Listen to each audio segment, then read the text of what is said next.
Hashtag TurnUpNowRadio with your girl A Rocky. Tune in and get the latest. I'm going in on everything. Celebrities, entertainment, music, movies, fashion, politics, news, and sports. It's gonna be raw and uncut. I'm telling it like it is. The newest, hottest radio show on the web. Listen on your cell phone, tablet, and computer. Wherever you are, hashtag TurnUpNowRadio is turning up with you. Subscribe, subscribe, subscribe. Hashtag TurnUpNowRadio. This is A Rocky with hashtag TurnUpNowRadio. Make sure you get at me on Twitter, twitter.com/TurnUpNowRadio. You can send me a message about anything you want. As a matter of fact, give me a call at 8304-TURN-UP. That's 8304-TURN-UP. Tell me what you think, and don't forget to leave your Twitter name for a chance for your comment and your Twitter name to be broadcast at my next live show.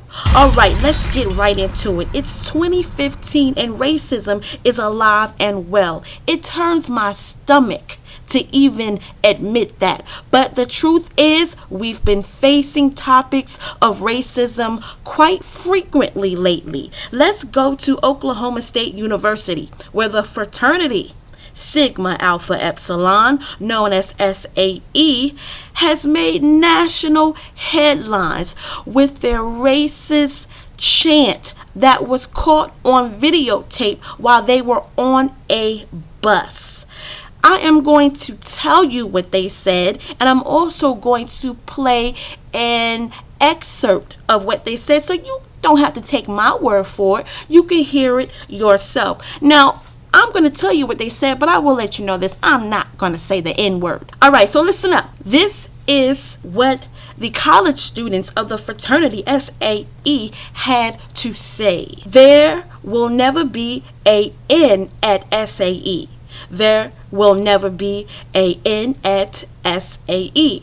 You can hang them from a tree, but they will never sign with me. There will never be an N at SAE. Now, that was a chant that was caught on videotape. And before I actually play the excerpt for you, I just want you to keep in mind that these are college students that will go out into our society. They will go out into our diverse America, the melting pot. This is 2015, and these are the type of college students that will grow up and become a permanent part of our society, who we interact with on a daily basis. With that said, let's hear their chant.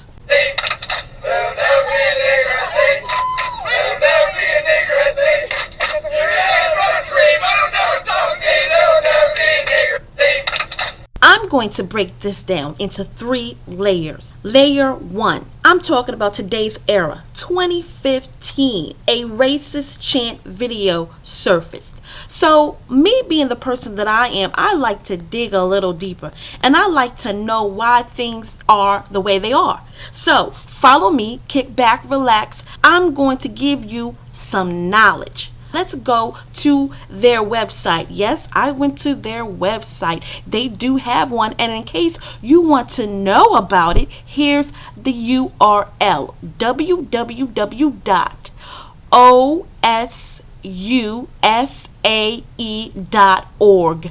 Go check it out and you can see it for yourself. So I get to their website and I read about their creed and mission. Let's hear what they have to say.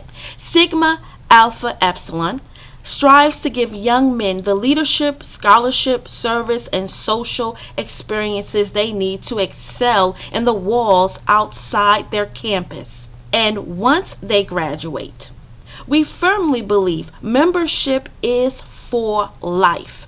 In addition, we strive to mold our members into gentlemen so they can set an example in today's society. All right, let's jump into their mission. Our mission: The mission of Sigma Alpha Epsilon is to promote the highest standards of friendship, scholarship, and service for our members based upon the ideals set forth by our founders and as specifically enunciated in, quote, the true gentleman. Which leads me to layer 2. I'm zooming in on this part right here. How did this fraternity get established here at Oklahoma State University? I want to know the history of it. So I'm on the webpage, and I'll give you that. We're still on www.osusae.org. Okay, now I'm reading about the history. Bear with me. If you are a knowledge seeker like I am, you will understand where I'm coming from. Here's the history. The fraternity of Sigma Alpha Epsilon was founded in 1856 on the University of Alabama campus. Sigma Alpha Epsilon, or SAE, currently has chapters in 49 states and has initiated more than 280,000 members. SAE was the first fraternity to be founded in the South. Of all existing fraternities today, SAE is the only one that was founded in the South. The founders of SAE were Noble Leslie Devote, Nathan Alams, Cockrell, John Barrett Rudolph, John Webb Kerr, Samuel Marion Dennis. Okay, and the list goes on and on. You can go there and read it for yourself. I'm going to jump to the second paragraph here. The creed of SAE is called the True Gentleman and was officially adopted as the fraternity creed in 2001. Sigma Alpha Epsilon communicates with its members on the national level via their publication, The Record, which is published, okay, blah, blah, blah. You can go to their site and read all about it. So this leads me to layer 3. I want to know about the founders. So we know that this fraternity was established in 1856. All right, so anyways, I found another website because I love to dig. You like knowledge? I like knowledge. You can go and check this out as well. www.sae.net. Here's the history. Now we getting to the meat and potatoes of things. History. Sigma Alpha Epsilon was founded on March 9, 1856 at the University of Alabama in Tuscaloosa, Alabama. Its founders were Noble Leslie Devote, Nathan Alams, Cockrell, John Barrett Rudolph, okay, and so on. And it goes to name all the founders. I'm going to skip down a couple of paragraphs. The founding of the chapter at University of Georgia in Athens, Georgia, near the end of 1865, along with the re-establishment of the chapter at the University of Virginia, led to the fraternity's revival following the Civil War. Soon, other chapters were recharted, and in 1867, the first post-war convention was held at Nashville, Tennessee, where half a dozen revived chapters planned the fraternity's future growth across the country. There's a lot more to read on that page. Feel free to go there and read on. So here's my point. This chapter, SAE, was founded in 1856. Keep in mind that it's pre-American Civil War. Pre-American Civil War. When did the Civil War happen? Here it is. April 12, 1861 to April 9th, 1865. The founding of the chapter at University of Georgia in Athens, Georgia, near the end of 1865, along with the reestablishment of the chapter at the University of Virginia, led to the fraternity's revival following the Civil War. So, let's go back to the chant. There will never be an N at SAE. There will never be an N at SAE. You can hang them from a tree, but they will never sign with me. There will never be an N at SAE. It is still being chanted in 2015. And God knows how many other fraternity members have chanted this very same thing. That is the significance of this chant. It stems from a time through a chapter that was founded pre-Civil War. And we all know about the South. The South was against the North. We all know the history behind that. If you don't know, please, please, please, please go read about it. This young generation will go into our society and they will plant themselves in our society. And people wonder, why do we still have racism and how come it has not gone away? I have said before that racism is rooted. When you are born, you do not come into this world saying, I am going to be racist. It's learned. It is taught. Look at this video in 2015. It is carried on throughout generations. Generations and generations and generations. Racism is learned. How do you get rid of racism? Well, this is my opinion. You have to uproot it. You have to stop this kind of thing. And how do you stop this kind of thing? Well, here's the question. Where do you draw the line? There's a lot of debate out there about freedom of speech. Here's my challenge. If someone says, wow, you're looking really good, I just want to rip your pants off, what is the first thing that comes to mind? Harassment. Harassment. You cannot say that. If you say that to someone, depending on how they interpret that, you may have harassment charges. It has not always been that way, but over time that has changed. One could argue that that is a freedom of speech. Well, that is a freedom of speech that has changed.